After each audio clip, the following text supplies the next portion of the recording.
organised the protest today with the Uyghur Solidarity Campaign.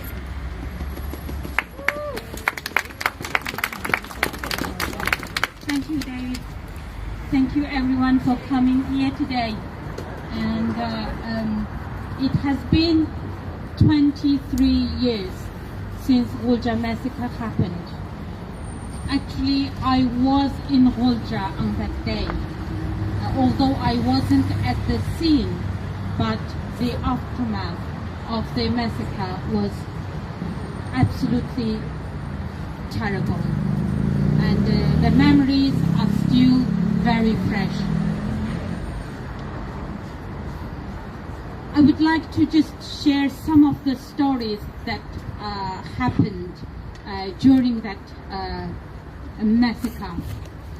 So prior to the 5th of February Ghulja protest, for about 2-3 months there was heavy crackdown on religious practices as well as cultural practices. A century-old tradition called Mashrab that was banned in Ghulja, followed by arresting the religious young clerics, especially they targeted the young people. And for about 3 months, many hundreds disappeared.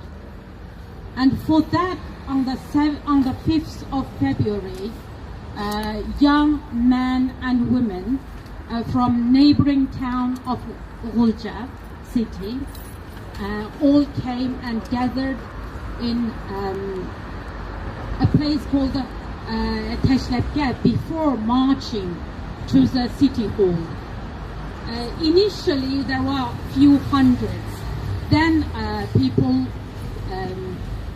just followed, and some people didn't even plan to attend or participate the demonstration, caught up in this demonstration. And the number in the end, it was about 2,000-3,000. The police didn't do anything until everyone assembled in front of this city hall, and they deployed military, not just the police, the military from neighboring area, and they came, opened fire to the peaceful protesters. The people didn't have anything. Even the people don't dare to carry any kind of slogans in my country. Hundreds on that day, we believe, it's a conservative figure, is maybe over 100, but we believe maybe even much bigger than that. Then from that evening, the mass arrests started. Door-to-door police and the military personnel just push into break into people's houses and search potential protesters. And within the next few weeks, about 4,000 young men and women were arrested, and many died in prison because it's a very small, not a very huge, big city. The detention facilities, they didn't have enough facilities there to hold so many people. And many died of cold because February was the coldest month. And I remember it was at least minus 25 or minus 30 degrees on that day. Many of my relatives caught up in this, and some of my friends were given very long-term prison sentence, and some of my neighbors, they were executed for participating this very peaceful human rights. They don't even dare to ask for Uyghur human rights, basically asking that Mashrab is not crime, And practicing religion is not crime, because under the Chinese constitution it stated very clearly that religious freedom is for all. Therefore today we are here just to remember those who died, who served very long-term prison, eventually released, and now since 2017 the camp network started. They arrested every ex-prisoners who have served the prison sentence for 15 years, 20 years. They've all been taken back in to these camps. At the moment we know up to 3 million, maybe more, in these internment camps, the concentration camps. Children are separated from their family, and they were taken into the so-called loving kindergarten. It's actually children's concentration camps. There are up to 500,000, that's according to the Bitter Winter organization report, who has many reporters, underground reporters, Chinese reporters in the region, reported last year. They believe up to 500,000 Uyghurs are transported to mainland China into most notorious prisons. And a lot of deaths being reported, but because of the situation that no one is freely allowed to access to the region, we don't know the full picture. We don't know the full scale of the abuse, what is happening.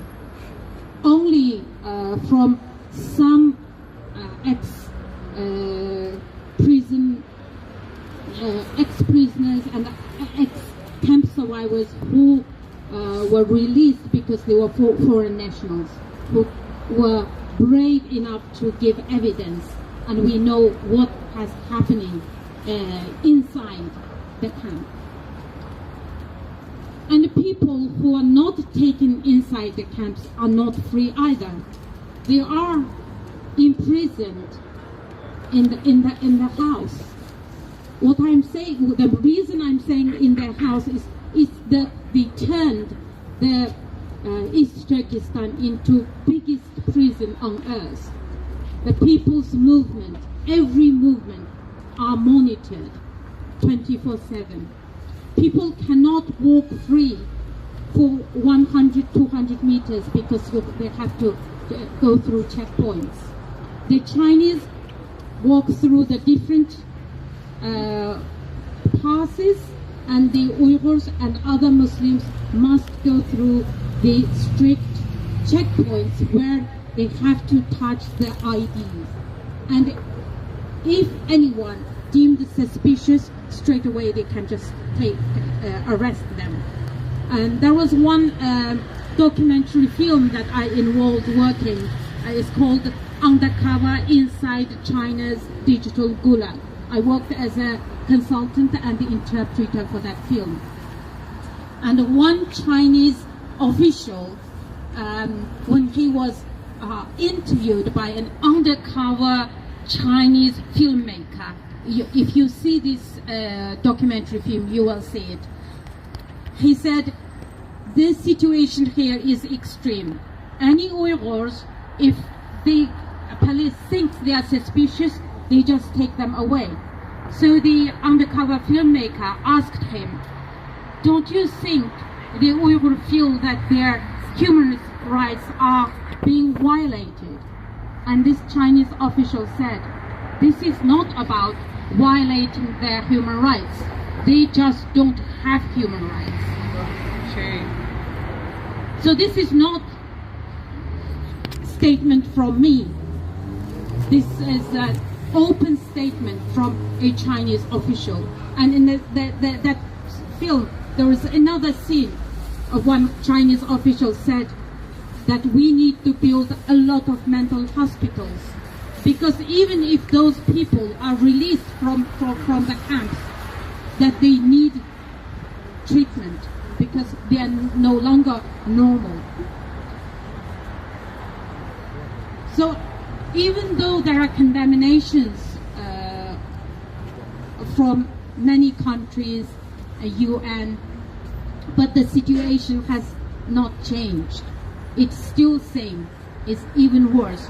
Since the leaked document in November, the Chinese government made it even more difficult for the information to come out.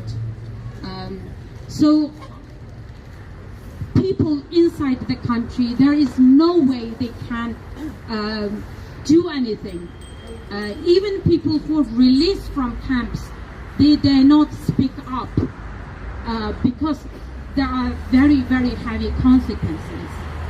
Also, we have people living in free country, have family members died in camps.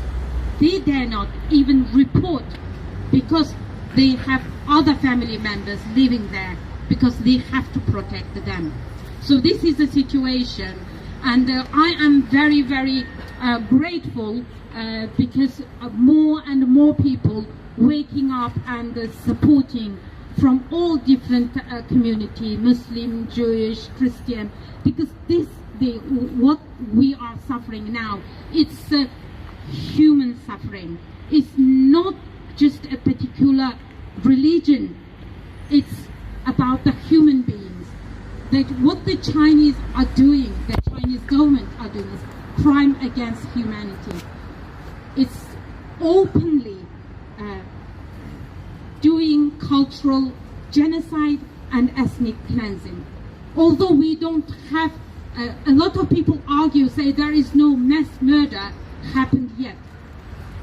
But when we don't have the information, when we don't have any independent investigation, no independent journalists or human rights investigators go into the region to investigate, really to see what is happening inside the camps, outside the camps. And people might already know, they send cadres, millions of cadres sent to Uyghur homes, living with Uyghur family. Therefore I say the people, they are not free. Their every movements are monitored. Recently I've spoken to human rights, the government's human rights monitoring group who visited the region last year, November, and they told me that it's just, although we cannot speak to the people, but just looking at the street, looking at the expression of the people in the street is just heartbreaking. So thank you very much for supporting the Uyghurs, and we need to do a lot more in our own personal capacity, and also if we are involved in any organizations that need to take on this fight, support the Uyghur. And another very immediate action, I would ask government allowed, only last week, allowed Huawei to provide a 5G service. Huawei is closely working with the Ministry of Public Security Bureau in the region, providing all that digital surveillance, which is causing misery to millions. And for this government to allow Huawei and giving the business to Huawei, they are not just bystanding, they are collaborating. So therefore we need to also to campaign against Huawei. Thank you very much. I can say all evening, but I think if there are any other people who would like to share their stories, I think people should take this opportunity, and you know, the more truth come out is the better. That only when the truth being known, then you know people can take a step forward to protect. Thank you very much.